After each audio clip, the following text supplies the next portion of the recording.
Si te mostrara esta imagen, ¿qué historia inventarías? ¿Quiénes son las personas que aparecen? ¿Qué están sintiendo? ¿Qué crees que pasó antes de este momento y cómo crees que van a terminar?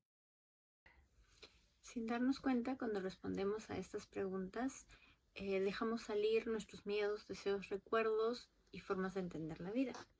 Y justamente eso es lo que aprovecha el test de apreciación temática, el TAP.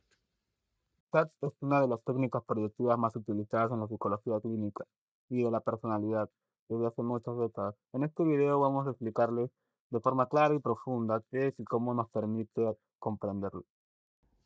Somos Elizabeth y Arian y hemos preparado este video tanto para alumnos como para docentes. Queremos que al terminar el video tengas una visión completa y profesional del test de apreciación temática TAP.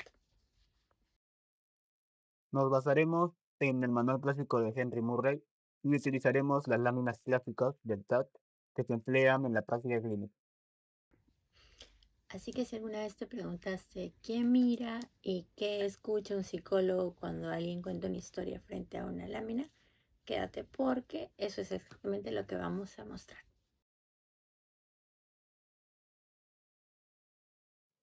El TAP surgió hace 30 años en una época donde los psicólogos buscaban nuevas formas de explorar la personalidad, más allá de los test de inteligencia y de las historias clínicas estructuradas.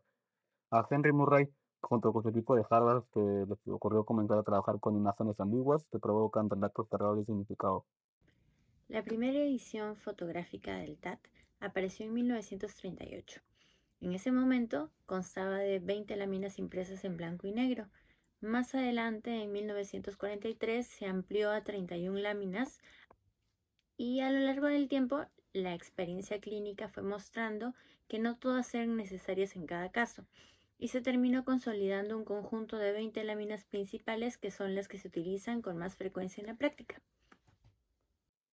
El TAT se ubicó rápidamente como uno de los test proyectivos de referencia y fue utilizado en contextos muy diversos, desde la selección de personal de la Segunda Guerra Mundial hasta investigaciones sobre motivación, dolor de relaciones familiares y dinámica de la personalidad.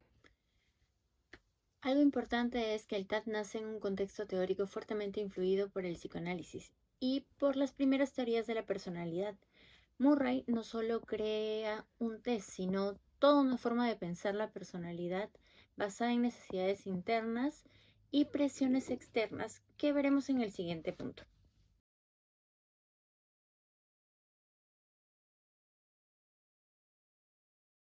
El TAT es un test proyectivo temático. Proyectivo porque parte de la idea de que las personas proyectan aspectos de un mundo interno sobre estímulos ambiguos. Y temático porque lo que analiza no es una respuesta aislada, sino la trama, el tema de la historia que el sujeto construye. Cada lámina representa una situación humana más o menos ambigua de personas en contextos familiares, zonas de trabajo, momentos tensos, situaciones de soledad, de conflicto, de incertidumbre. No hay instrucciones de qué está pasando o por qué esa persona tiene que inventar. Al pedirle al examinado que invente una historia completa, con pasado, presente, emociones y desenlace, el TAT nos permite ver cómo organiza la realidad, qué conflictos repite, qué desenlaces favorece, qué emociones aparecen con más frecuencia y cuáles intenta evitar. No se busca una historia correcta porque el objetivo del TAT no es evaluar conocimientos de memoria, sino de dinámicas internas como alguien piensa y siente frente a situaciones cargadas de significado humano. Para entender bien el TAT necesitamos conocer la teoría de la personalidad que está detrás de la teoría de los neutros de Murray. Los NETs son las necesidades internas de la persona, fuerzas psicológicas que le impulsan a actuar. Murray describió muchas: la necesidad de logros, de afiliación, de poder, de autonomía, de orden, de comprensión, de ayuda, de agresión, de protección, entre otras. Estas necesidades pueden ser conscientes o inconscientes y se combinan de una manera única en cada individuo. Los tres son las presiones del ambiente y de todo aquello que el entorno hace representa, favorece a la dificultad de la necesidad del sujeto. Pueden ser presiones familiares, económicas, culturales, académicas, de pareja o sociales. Por ejemplo, una familia muy exigente puede funcionar como un pre que alimenta el miedo al fracaso, o un entorno muy contenedor puede ser un pre que sostiene la búsqueda de autonomía. Lo que el TAT permite observar es precisamente cómo los nets y los pres se encuentran en las historias que la persona inventa. ¿Qué quieren los personajes? ¿Qué obstáculos encuentran? ¿Qué apoyos reciben? ¿Cómo resuelven o no resuelven sus conflictos? Por ejemplo, si una persona tiene un fuerte need de logro, percibe un press de fracaso o una crítica constante, es probable que su historia esté llena de exámenes y evaluaciones, miedo a decepcionar y desenlaces donde los personajes se sienten juzgados. En resumen, el TAT es una forma de hacer visible la forma en la que cada persona vive la interacción entre su mundo interno y su mundo externo. Ahora pasaremos a los datos técnicos del TAT, que son importantes para entender su uso profesional. En su forma clínica, el TAT se compone de 20 láminas principales. Algunas son universales, otras están seleccionadas según el sexo o la edad del examinado, tal como se ve en la organización de sección del manual del TAT. Las láminas son imágenes en blanco y negro impresas en cartulina. Cada una presenta una escena abierta a múltiples interpretaciones. Una joven mirando a lo lejos, un hombre en una habitación, escenas de familia, situaciones ambiguas entre dos personas, paisajes solitarios, entre otras.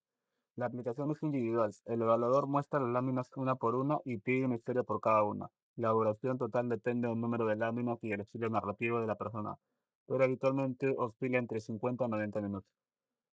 En cuanto a la población, se utiliza sobre todo en adolescentes y adultos. Para niños pequeños existe una versión adaptada conocida como CAT, Children's a Perception Test. Es importante recalcar que el TAP no es un test de rendimiento ni de inteligencia. No tiene ni bien o mal. Es un test de exploración de personalidad que forma parte de una batería de evaluación más amplia. La administración del TAT parece sencilla desde afuera, pero en realidad requiere mucha técnica para no contaminar la prueba. El ambiente debe ser tranquilo, sin interrupciones, con una buena iluminación y con una mesa donde el examinado pueda ver claramente las láminas. El rapport es fundamental. El evaluador debe transmitir una actitud de interés genuino, pero neutral. No se trata de un interrogatorio ni de un examen, sino de una invitación a imaginar. Ahora vamos a pasar a hablar sobre la consigna. La consigna es, tal cual, voy a mostrarte una serie de imágenes. Para cada una quiero que inventes una historia. Dime qué está pasando, qué ocurrió antes, qué sienten los personajes y cómo termina la historia. Es importante no dar ejemplos ni sugerir tramas, porque eso limitaría la libertad proyectiva del examinado. Las láminas se presentan una a la vez. El evaluador las observa y comienza a hablar cuando esté listo. El psicólogo escucha en silencio. En la medida de lo posible se debe evitar interrumpir. Solo se puede pedir aclaraciones muy breves o si algo queda totalmente incomprensible, pero sin dirigir el contenido. El manual enfatiza que la historia debe registrarse lo más literalmente posible, ya sea por escrito o mediante grabación de audio. Luego, la interpretación se hace sobre el relato completo, no sobre que el psicólogo recuerda más o menos. Como administradores de esta prueba, hay errores típicos que hay que evitar.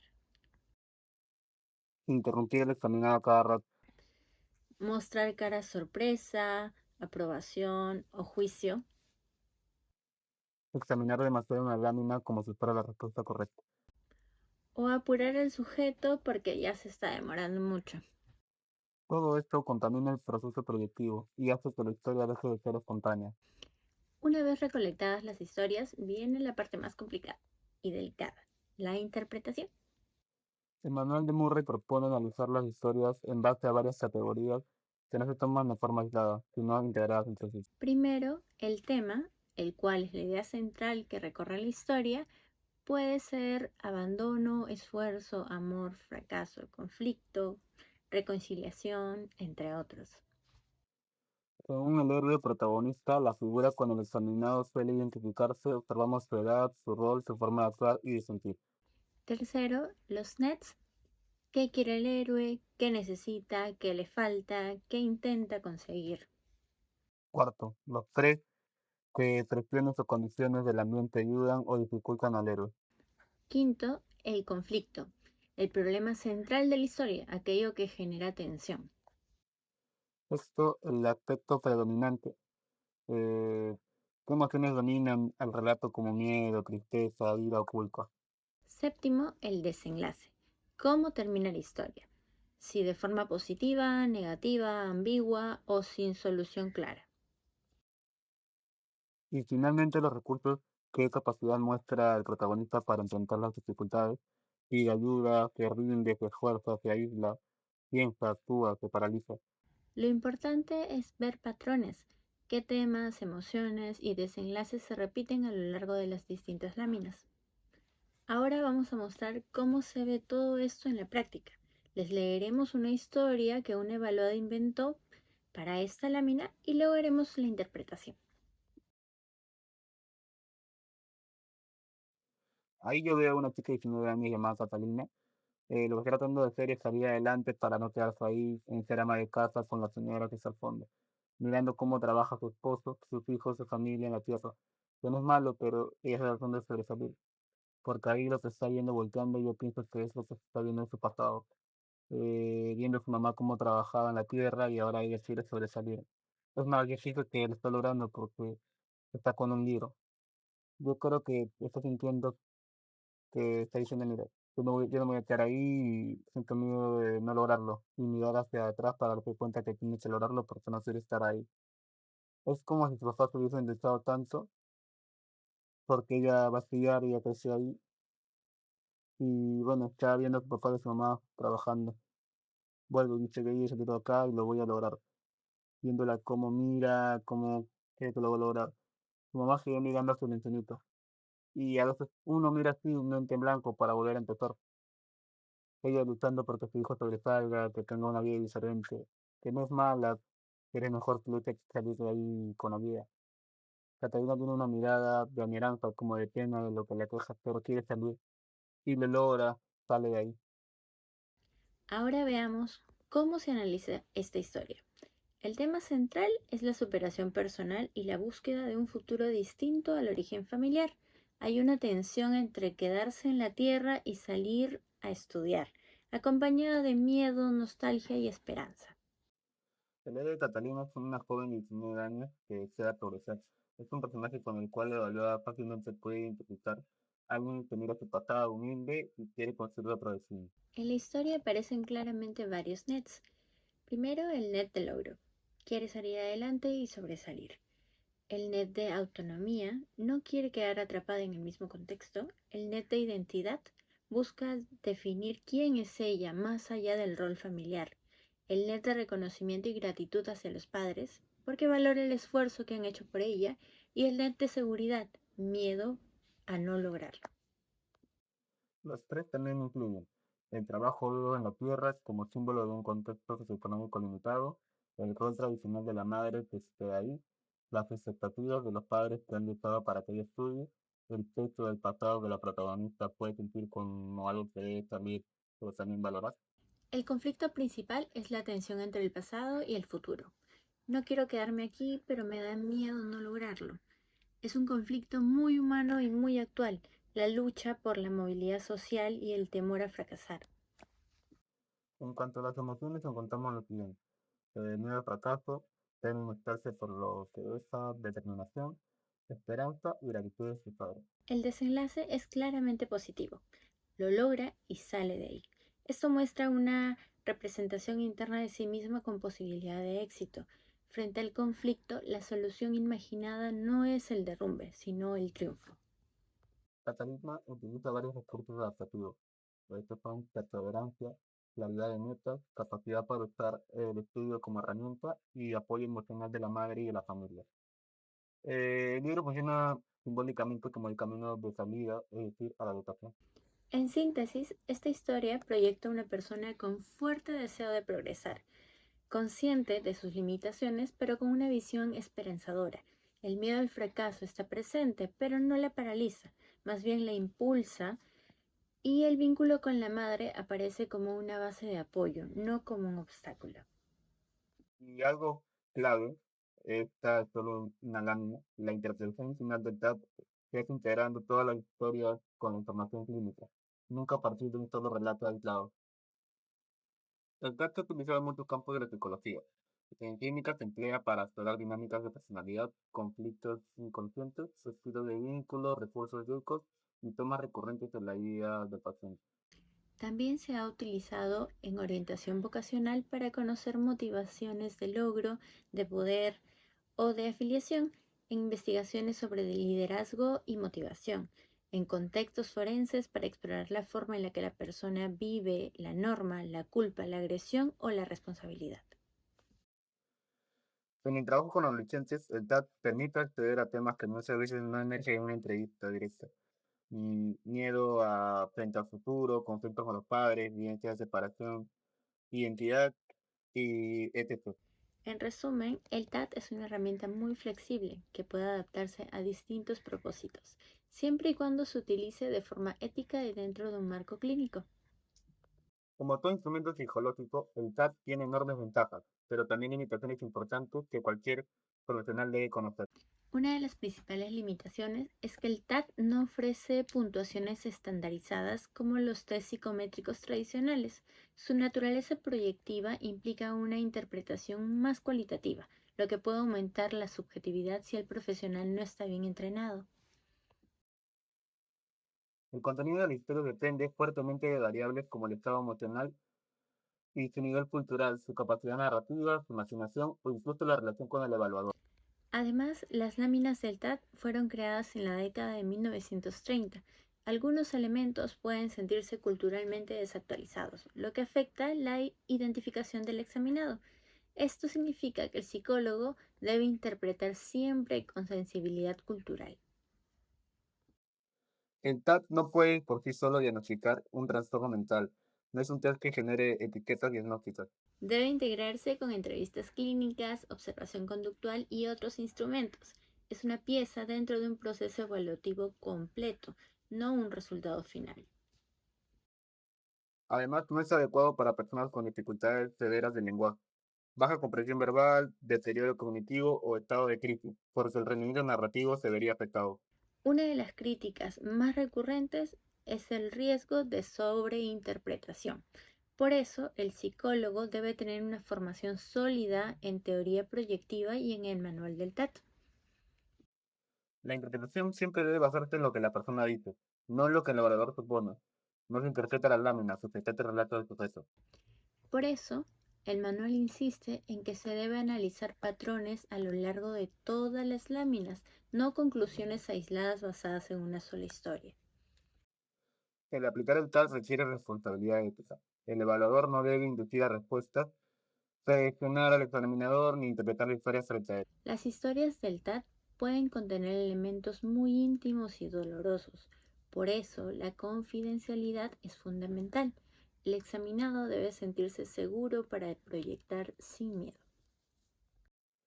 El profesional tampoco puede ser el TAT fuera de su competencia. No es un test recreativo ni de autodescubrimiento.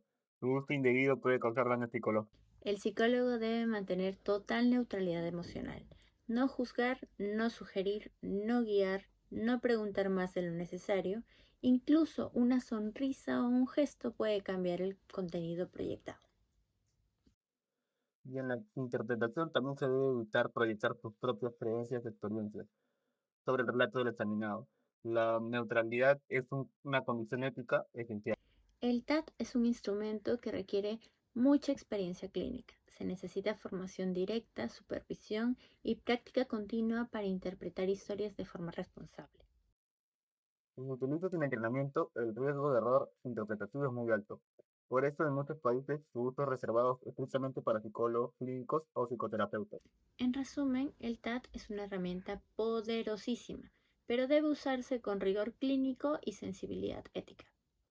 Cuando se administra de forma correcta, aporta una comprensión profunda del mundo interno al examinado, pero sin entrenamiento puede llevar a conclusiones erróneas.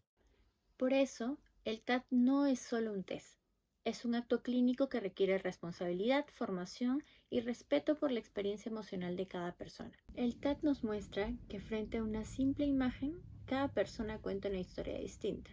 Y en esa historia, sin darse cuenta, revela cómo mira su pasado, cómo vive su presente y cómo imagina su futuro. Es una herramienta que, bien utilizada, ayuda a los psicólogos a comprender mejor a quién tenemos delante, sus conflictos, sus recursos, sus miedos, sus esperanzas. Esperamos que este recorrido por la historia, la teoría, la administración, la interpretación, las aplicaciones y los límites del TAT te hayan dado una visión más clara y profunda de este instrumento. Y que si en algún momento lo utilices como profesional, lo hagas con respeto, responsabilidad y de una forma adecuada. Muchas gracias por acompañarnos en este recorrido por uno de los instrumentos más profundos de la psicología.